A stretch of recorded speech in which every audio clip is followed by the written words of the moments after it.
Salut à vous chers téléspectateurs et internautes et tous ceux qui sont connectés à cette nouvelle édition de votre programme Oasis. Et oui, nous sommes heureux de vous retrouver et surtout heureux de partager avec vous en cette période festive. Justement, l'émission de ce jour portera sur une question qui depuis plusieurs années est autour des débats. On se posera la question sur la fête de Noël. Est-ce une fête à célébrer pour un chrétien? Et comment même le chrétien devrait célébrer, quand il le faut, la naissance de Jésus? Telle sera la préoccupation autour de notre émission de ce jour. Et pour en parler, j'ai le plaisir d'accueillir le pasteur Michel. Salut à vous, pasteur, et bienvenue. Salut, pasteur Eric. Merci de m'accueillir à nouveau sur ce plateau. C'est sans cesse un plaisir d'être avec vous pour partager avec nos téléspectateurs. On l'a dit, c'est une question qui revient à chaque année pratiquement, la question autour de Noël. Noël. Et certains estiment que c'est le jour de la naissance de Jésus. Certains contestent et disent, voilà, ce n'est pas juste. Est-ce que justement cette fête a des fondements bibliques, pasteur Michel, la fête de Noël? Alors la question, elle est d'une importance qu'on ne peut décrire, elle est d'une importance capitale, effectivement, parce que c'est des questions qui peuvent être pour certains une occasion de chute, alors que pour d'autres qui ont une conscience affermie, c'est juste des sujets d'opinion.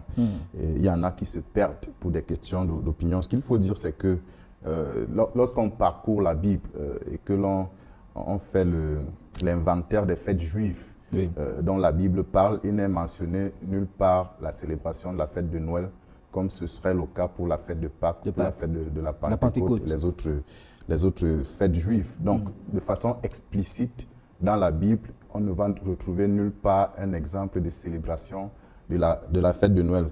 Mais il faut quand même mentionner que la naissance du Seigneur Jésus dans la Bible a fait l'objet d'une célébration terrestre et d'une célébration céleste. C'est dit que sa naissance n'est pas passée inaperçue en son époque et on pourrait en déduire que sa naissance, au vu de l'importance qu'il revêt pour l'humanité et même jusqu'à ce jour pour la vie des hommes, ne devrait pas passer inaperçue. Donc en fait, est-ce qu'on va dire ici qu'on essaie un petit peu de dissocier la célébration en elle-même de l'événement qui est célébré, pasteur Michel? Et ça, on va en parler de façon détaillée dans le cours de l'émission. Il faut vraiment qu'on mette l'emphase sur qu'est-ce que l'on célèbre. Comme je le disais déjà, on voit dans l'exemple de la naissance de Jésus, la célébration de sa venue au monde, parce que sa venue au monde avait un sens. On retrouve dans le livre de Matthieu chapitre 2, versets 1 à 2, l'exemple des mages qui ont été commissionnés par Dieu pour adorer Jésus. Ils disent, Jésus étant né à Bethléem, au temps du roi Hérode, voici des mages d'Orient arrivèrent à Jérusalem et dirent, où est le roi des Juifs qui vient de naître? Car nous avons vu son étoile. Donc Dieu les avait envoyés pour l'adorer, pour célébrer sa naissance. Et même dans Luc chapitre 2, versets 13 à 14, il est fait état d'une célébration au ciel parmi les anges. La Bible dit, et soudain, il se joignit à l'ange une multitude de l'armée céleste, louant Dieu et disant, gloire à Dieu dans les lieux très hauts et paix sur la terre parmi les hommes qui l'agréent. Donc, c'est une naissance qui a du sens, d'accord? Et il est important, si l'on veut parler de célébrer Noël, de se poser la question sur le sens véritable de cette naissance pour ne pas célébrer en vain. On aura l'occasion d'en parler, on parlera justement de l'intérêt de la naissance de Jésus pour l'humanité. Mais on va dire ce qui fait problème généralement, c'est un petit peu cette date du 25 décembre. On a toute une grosse polémique justement autour de la date du 25 décembre qui pour certains est considérée comme étant la date de la commémoration de la naissance de Jésus-Christ, pasteur Michel. Effectivement, moi je ne vais pas entrer dans cette polémique au sujet de la date de la naissance de Jésus parce que rien ne nous dit historiquement que nous avons la date exacte de la naissance de Jésus. Il apparaît clairement que le 25 décembre, c'est une date qui a été fixée par les hommes pour marquer la célébration du Seigneur Jésus-Christ, de la naissance du Seigneur Jésus-Christ. Mais comme on le verra, on s'en est totalement éloigné. Mais ce que la Bible dit au sujet des dates pour répondre à la question relative à la polémique, dans le livre de Romains chapitre 14, versets 5 à 10, la Bible dit, tel fait une distinction entre les jours, tel autre les estime tous égaux, que chacun ait en son esprit une pleine conviction. Celui qui distingue entre les jours agit ainsi pour le Seigneur. Celui qui mange, c'est pour le Seigneur qu'il mange, car il rend grâce. Celui qui ne mange pas, c'est pour le Seigneur qu'il ne mange pas, et il rend grâce. En effet, nul ne vit pour lui-même, et nul ne meurt pour lui-même. Ainsi de suite. Donc, qu'est-ce que je veux dire? Si quelqu'un détermine comme étant la date, le 25 décembre, comme étant la date de la naissance du Seigneur Jésus-Christ, et que c'est pour le Seigneur qu'il se fixe cette date de célébration. Ce n'est pas pour des plaisirs charnels, ce n'est pas pour satisfaire des appétits qu'on ne peut satisfaire, qu'on ne peut justifier les autres jours de l'année, mais que ce soit vraiment pour le Seigneur. Alors, personne ne devrait le juger parce qu'il agit en pleine conviction. Et la Bible nous dit de ne pas discuter des opinions, parce que dans ce cas-là, la date devient une opinion. Mais pour parler d'opinion, mon opinion personnelle, c'est que le chrétien devrait célébrer la naissance de Jésus tous les jours. Parce que ce qu'il faut dire, c'est que la naissance de Jésus, de même que la mort de Jésus, ce sont des choses que la Bible nous invite dont la Bible nous invite à nous souvenir. Quand Jésus instituait la rupture du pain, il dit « Faites ceci en mémoire de moi, chaque fois que vous en mangerez ». Donc, il était en train d'appeler ses disciples à se souvenir continuellement de sa mort sur la croix. Et dans le livre de 1 Jean chapitre 4, verset 2, l'apôtre Jean dit « Reconnaissez en ceci l'Esprit de Dieu. Tout esprit qui confesse Jésus-Christ venu en chair est de Dieu. » Donc Jean est en train de dire « L'Esprit de Dieu en nous va nous rappeler en permanence la venue de Jésus en chair. » Parce que la venue de Jésus en chair, ça a une signification d'une importance capitale pour l'humanité. La venue de Jésus en chair, ça signifie la séparation du Père qui nous aime d'avec son Fils unique bien-aimé pour notre salut.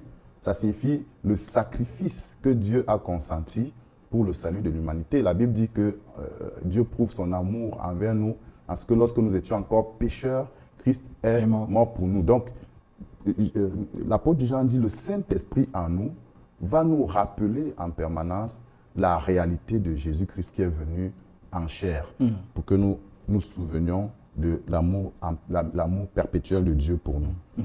Donc, en fait, pour terminer, si vous permettez, c'est mon opinion, nous devons nous souvenir de la naissance de Jésus tous les jours dans nos vies respectives. Mais si le monde a fixé un jour spécifique pour commémorer cet événement, en tant que chrétien, je saisirai l'opportunité de ce jour-là que le monde m'offre pour préciser au monde, pour préciser à ceux qui m'écoutent la raison de la venue de Jésus dans le monde afin de recadrer la vie. Afin de recadrer les vies, cela revient à dire, Pasteur Michel, en fait, que le débat ici n'est pas porté sur la naissance de Jésus, parce qu'en réalité, Jésus est effectivement né, mais sur peut-être la manière dont les hommes agissent autour de cette célébration. Il y a un ensemble de mythes, un ensemble de, je dirais, de récits et même d'histoires qu'on a établis autour de Noël. Et parmi ces histoires, on a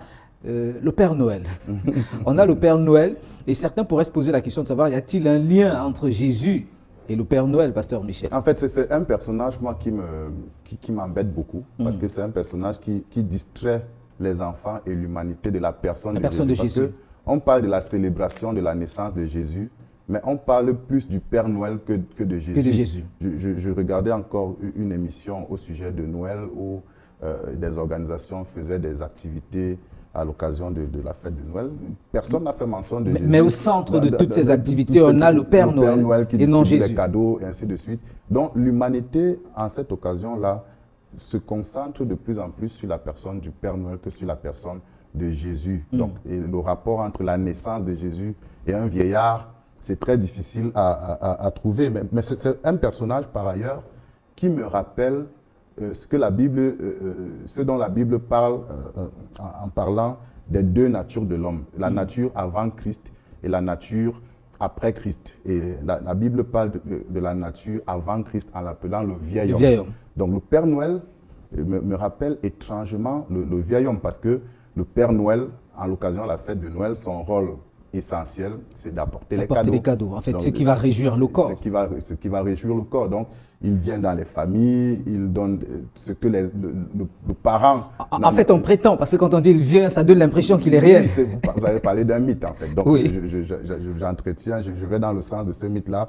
L'enfant se réveille le matin, il sait que c'est le Père Noël qui lui a offert tel cadeau, telle chose que son père, à lui, n'a pas pu lui offrir pendant toute l'année. Et ça, c'est ce qui est des cadeaux physiques. Mais il y a d'autres catégories de personnes qui reçoivent aussi de ce Père Noël d'autres types de cadeaux. Les jeunes reçoivent le cadeau du libertinage. Un jeune qui n'avait pas la possibilité d'aller en boîte de nuit à l'occasion de la période festive, c'est le cadeau qu'il reçoit, cette liberté d'aller s'évader. Et certains reçoivent du Père Noël le cadeau de la perte de leur virginité, le cadeau de leur première prise de cigarette, de leur première prise d'alcool, de drogue, ainsi de suite. Donc, pour moi, c'est un personnage qui me rappelle étrangement le vieil homme qui vient dans la vie de l'homme pour faire des cadeaux à la chair. Ces cadeaux étant le péché, étant la désobéissance envers Dieu, étant ce qui fait plaisir au diable. Et c'est ce que ce personnage me rappelle. Donc on va dire, c'est un petit peu une sorte de paradoxe. Pendant que on est en train de célébrer la naissance de Jésus qui est censé être quelque chose de spirituel, les hommes, comme une sorte de contrepoids, ont mis en avant et continuent de mettre en avant ce qui plutôt exalte la chair. Et c'est un vrai paradoxe, c'est l'occasion pour nous de rappeler aux téléspectateurs que si Noël, c'est la naissance de Jésus qui est célébrée, il faut la célébrer avec Jésus au centre de ses pensées, au centre de ses préoccupations et au centre de ses occupations. On ne peut pas parler de célébrer la naissance de Jésus en se livrant à des choses qui ont conduit Jésus à la croix, des choses pour lesquelles Jésus a déjà offert sa vie en sacrifice et qu'il appelle tout homme à abandonner à travers la repentance. À travers la repentance. On va revenir à vous tout à l'heure, Pasteur Michel. On parlera justement de l'intérêt de la naissance de Jésus pour l'humanité, parce que je l'ai dit, c'est vrai, il y a toute une sorte d'incompréhension autour de la date de la naissance de Jésus, mais un fait est établi. Jésus est né, Jésus a grandi, Jésus est mort à la croix. Et quel est l'intérêt justement de sa naissance pour l'humanité? On aura l'occasion d'en parler. On va retrouver la chorale de Integrity for All qui va nous interpréter un cantique. Et juste après, nous reviendrons justement pour parler de l'intérêt de la naissance de Jésus pour l'humanité.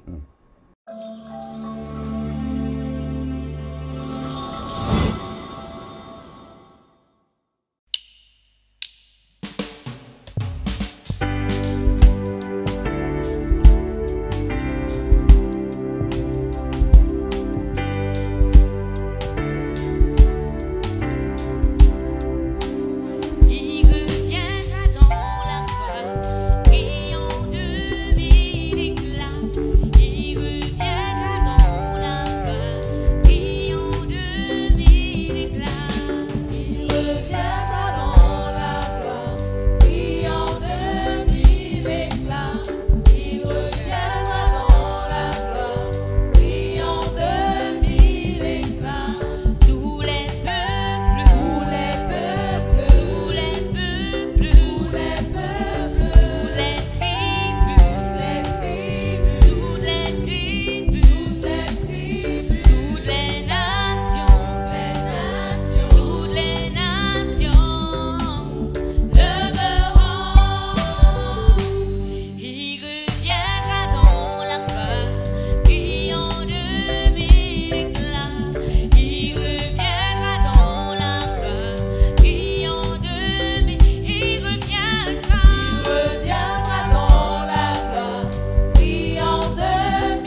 Merci à la chorale d'Integrity for All qui nous rappelle que Jésus reviendra dans la gloire. Et oui, c'est une certitude. De même qu'il est venu dans ce monde par sa naissance, il reviendra triomphant pour cette fois-ci juger le monde. Et vous avez l'opportunité d'échapper à ce jugement en vous connectant tout simplement en lui par le biais de la nouvelle naissance. Pasteur Michel, je l'ai dit avant, bien sûr, cette ponctuation musicale que nous offrait le groupe, la chorale Integrity for All, nous allons parler de l'intérêt de la naissance de Jésus pour l'humanité. Pasteur Michel, si Jésus est né, c'est pour un but bien précis. Effectivement, c'est pour un but bien précis que Jésus est né et il faudrait que les hommes en soient effectivement conscients. Nous avons commencé à parler des mythes qui tournent autour de la célébration de la fête de Noël.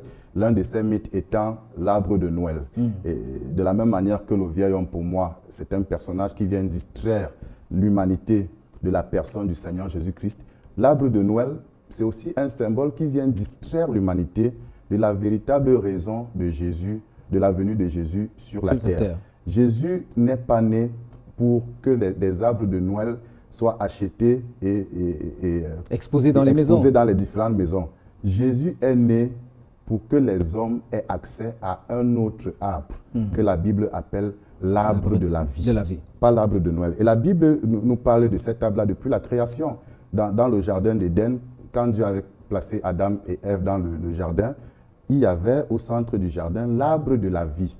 En plus de l'arbre de la connaissance du bien et du mal que Adam et Ève avaient interdiction de manger. Et ils ont mangé le mauvais arbre. Ils ont mangé de l'arbre de la connaissance du bien et du mal. Ils ont péché contre Dieu et ils ont été exclus du jardin. D'accord? Et la Bible nous dit qu'un ange avec une épée flamboyante a été placé comme un gardien pour empêcher que Adam ne revienne dans le jardin pour avoir accès à l'arbre de vie. Donc depuis le péché d'Adam, l'humanité n'avait plus accès à l'arbre de vie.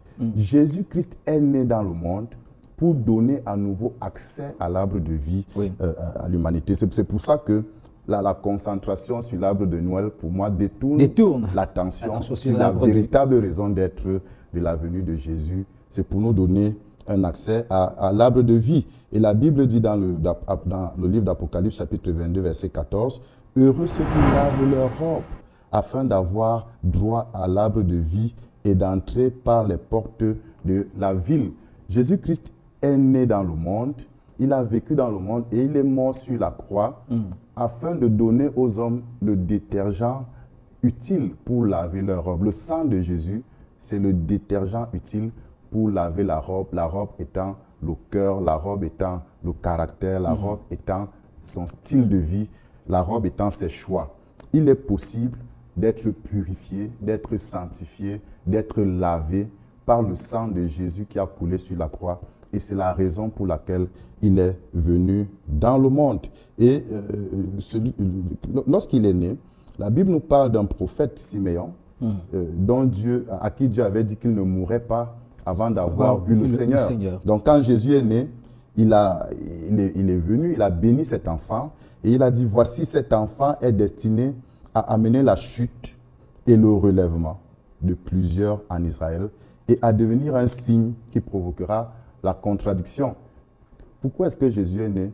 Jésus est né pour amener les hommes à prendre position. J'ai souvent coutume de le dire, il n'est pas possible d'être indifférent et d'être neutre lorsqu'on parle de la naissance de Jésus, de la même manière que lorsqu'on parle de la mort de Jésus sur la croix. Jésus est né dans le monde afin que chaque homme prenne position, soit pour Jésus, soit contre Jésus. Et ceux qui prendront position pour Jésus auront part à l'arbre de vie. Ils n'auront pas à la vie éternelle, parce que la Bible dit dans 1 Jean, chapitre 5, verset 11, « Celui qui a le Fils a la vie, celui qui n'a pas le Fils n'a pas la vie. » Donc ceux qui n'ont pas le Fils, ceux qui prennent position contre Jésus, ou ceux qui ne prennent pas position pour Jésus, n'ont pas la vie éternelle. Et lui-même, il a dit dans le livre de Jean, au chapitre 10, « Je suis venu afin que mes brebis aient la vie et qu'elle est en abondance. » Donc, pour résumer, Jésus est venu dans le monde pour une chose, restaurer à l'homme l'accès à l'arbre de vie qu'Adam avait perdu et par ricochet que toute l'humanité avait perdu. Jésus est né afin que l'homme soit réconcilié avec lui, avec Dieu, et qu'il ait accès à l'arbre de vie. Comment donc célébrer la naissance de Jésus, Pasteur Michel, on le voit, hein, il y a une sorte de métamorphose dans les différents coins des villes du monde. On a beaucoup de lumière, on a beaucoup d'artifices et on a le sentiment en fait que quand on parle de la naissance de Jésus, ça ne se résume qu'à ces artifices-là, qu'à cette fête-là, à ces repas qu'on va partager. Comment, en tant que chrétiens, nous devons célébrer la naissance de Jésus, Pasteur Michel? Alors, comment célébrer la naissance de Jésus? Je vais revenir à l'origine. Comment est-ce que sa naissance a été célébrée par les gens qui ont vécu cette époque? Je crois que c'est des choses qui ont été écrites pour nous servir d'exemple afin que nous fassions de même. Les mages sont venus d'Orient pour adorer Jésus, le roi des Juifs qui vient de naître. Et il y a un certain nombre de symboles qui ressortent de là. Ils avaient reconnu Jésus comme roi, bien qu'il disait le roi des Juifs. La première chose pour la célébration de la naissance de Jésus, c'est de faire de Jésus le roi de sa vie. Eux, ils avaient reconnu Jésus comme roi dans son berceau. Je voudrais dire aux téléspectateurs, Jésus n'est plus dans le berceau aujourd'hui. Jésus est assis sur le trône et la Bible dit que Dieu l'a souverainement élevé et lui a donné le nom qui est au-dessus de tout nom, afin qu'en son nom, tout genou fléchisse et toute langue confesse qu'il est Seigneur à la gloire de Dieu le Père. Donc Jésus n'est pas un personnage cyclique qui naît chaque année, qui meurt chaque année, qui naît chaque année, qui ressuscite, qui naît chaque année. Non, Jésus, il est né une fois pour toutes, il est mort une fois pour toutes et il est ressuscité une fois pour toutes. Il est assis sur le trône aujourd'hui. Donc pour célébrer la naissance de Jésus convenablement, il convient de le reconnaître ou de faire de lui le roi de son cœur, le roi de sa vie, de faire de lui son Seigneur et son Sauveur personnel. Deuxièmement, il faut faire de sa vie une vie d'adoration à Jésus. C'est pour ça que je disais que la célébration de Jésus, ce n'est pas qu'un seul jour de l'année, c'est une célébration qui devrait se dérouler tous les jours de la vie du chrétien ou de l'homme qui veut célébrer la naissance de Jésus. Il ne devrait pas attendre le 25 décembre. Et comme les rois mages, ils sont venus pour l'adorer.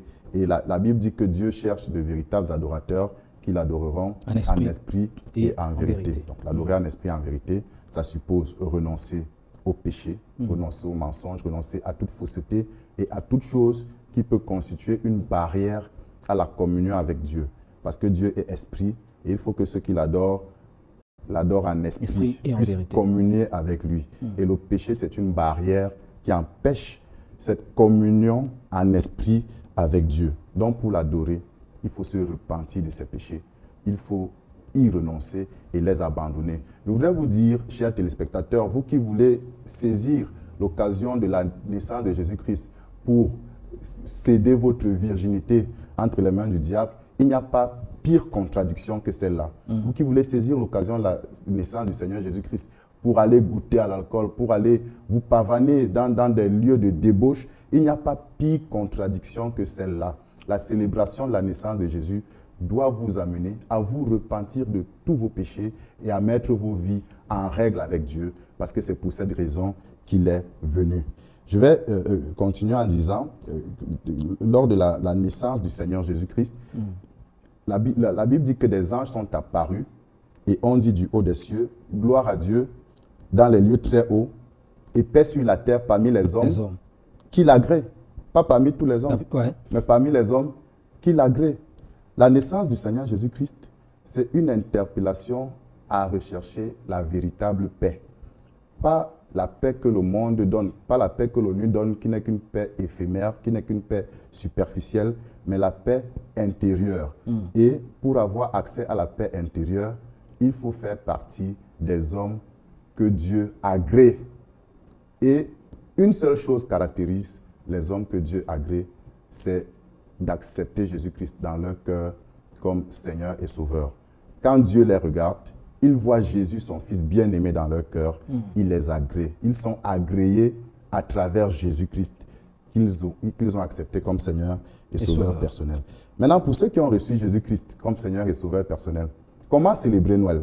La Bible nous dit que la naissance de Jésus a fait trembler Hérode, a fait trembler le roi de cette époque-là, qui a perdu la paix au point qu'il s'est retrouvé en train de tuer tous les enfants de moins de 2 ans, parce qu'il a vu sa vie menacés. Et je veux appeler chaque chrétien, tous ceux qui se disent de Jésus-Christ, à saisir l'opportunité de la fête de Noël pour faire trembler l'enfer, pour prêcher l'évangile et dépeupler l'enfer, pour détruire les œuvres du diable dans les quartiers, dans les localités, dans les nations, et pour proclamer la seigneurie de Jésus-Christ. L'enfer ne peut pas se réjouir pendant que Jésus est né. Nous devons être des reflets de la menace que la naissance de Jésus constitue pour l'enfer. Donc le chrétien, en envisageant la fête de Noël, devrait se demander en quoi est-ce que je serais une menace pour le monde des ténèbres. Pour le monde des ténèbres en cette occasion de la fête de Noël. Ça, c'est pour être court.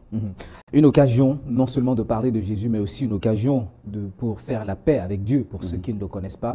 Et nous voulons justement, alors que nous tirons vers la fin de cette édition de votre programme Oasis, donner l'opportunité à quelqu'un qui peut-être était en train de réfléchir et qui est en train de projeter déjà comment est-ce qu'il va, comme on dit au quartier, se gâter pendant cette fin d'année. Nous voulons lui donner l'opportunité plutôt de se réconcilier avec Dieu, parce que c'est le plus important. La Bible disant, à quoi sert-il à un homme de gagner le monde s'il perd son âme? On peut se réjouir et malheureusement pendant les réjouissances parfois faire un accident et perdre sa vie. Mais nous voulons donner l'opportunité à quelqu'un en ce jour, Pasteur Michel, de faire la paix avec Dieu. Ce que vous dites est d'une importance capitale parce que la fête de Noël devrait être la fête de la vie. Mais les hommes en ont fait une fête de la mort et on trouve plusieurs accidents de la circulation qui sont dus, des agressions, des accidents qui sont dus à des conditions d'ébriété, à des attitudes de folie, parce que les hommes font ce qu'ils appellent la Java aujourd'hui, alors que ça devrait être une occasion où les hommes entrent dans l'expérience de la vie éternelle. Je voudrais te dire, cher chrétien, l'histoire peut être et doit être différente pour toi en cette année. Saisis l'occasion de la célébration de la fête de Noël en cette année 2020 en te demandant, ma vie est-elle en règle avec Dieu? Je voudrais te dire, si tu te poses la question sincèrement, tu te rendras compte que comme la Bible dit, tous ont péché et sont privés de la gloire de Dieu et tu es inclus dans ce tous. Mais la Bible dit aussi, ils sont gratuitement justifiés par le moyen de la rédemption en Jésus-Christ. Et c'est cette rédemption qui a fait venir Jésus sur la terre, Jésus dont nous célébrons la naissance en ce jour. Je voudrais te dire, ne passe pas outre, ne passe pas à côté de cette rédemption. Cette rédemption peut devenir une réalité pour toi. Si tu acceptes de te repentir de tes péchés, de renoncer à ta vaine manière de vivre, de renoncer à ce rendez-vous galant comme on l'appelle généralement, mais qui est un rendez-vous immoral, un rendez-vous pécheur, un rendez-vous qui te prépare et qui t'équipe pour l'enfer. Renonce à ce rendez-vous, renonce à tout autre péché que tu projettes, accepte Jésus-Christ dans ton cœur comme ton Seigneur et Sauveur personnel, alors sa naissance aura du sens pour ta vie. Si c'est ce que tu veux faire, je vais prier avec toi. Allez-y, pasteur. Avec la permission du pasteur Eric, je vais t'inviter à répéter cette prière qui est une prière de repentance et une prière de foi. Nous allons prier. Seigneur Jésus, je reconnais que je suis un pécheur. J'ai péché contre toi. Même le jour où le monde commémorait ta naissance, pendant les années qui se sont écoulées jusqu'ici, je te prie de me pardonner. Je t'ouvre mon cœur, Seigneur, pour que tu viennes y établir ta demeure. Je fais de toi le Seigneur de ma vie. Et je choisis de me soumettre à ta volonté et à suivre tes pas jusqu'à ce que tu reviennes me chercher dans ta gloire, pour m'amener dans ta gloire. C'est en ton nom que j'ai prié. Amen. Amen. Nous disons merci, pasteur Michel. Et nous avons la conviction que tous ceux-là qui ont eu l'occasion de suivre cette émission ne manqueront pas de s'arrêter et surtout de faire la paix avec Dieu. Oui, Jésus est effectivement né, qu'importe la date et qu'importe le jour, mais Jésus est né. Et si Jésus est né, c'est pour un but bien précis, à savoir réconcilier les hommes avec Dieu et leur donner l'opportunité de recevoir le pardon de leurs péchés et surtout d'être garantis pour l'éternité. Et si vous avez prié avec nous, nous avons cette assurance que le Seigneur vous a accueillis dans sa maison. Vous pouvez, via nos différentes plateformes, entrer en contact avec nous et nous disposons à vous accompagner et surtout à vous aider à marcher avec le Seigneur. Et ainsi, nous mettons un terme à cette édition. Pasteur Michel, on se dit à bientôt. À bientôt, Pasteur Eric. Ça a été un plaisir de servir. Chers téléspectateurs, merci d'avoir été à l'écoute. Nous voulons vous dire, comme la chorale Integrity for All l'a dit, Jésus est né, mais il est vivant aujourd'hui et il revient bientôt. Préparez-vous à son retour. Il revient bientôt et surtout dans sa gloire. Que sa grâce continue de se manifester en votre faveur. Que sa main vous garde, surtout soyez prudents et ne vous laissez pas distraire. Attachez-vous au Seigneur et soyez bénis. Shalom. Shalom.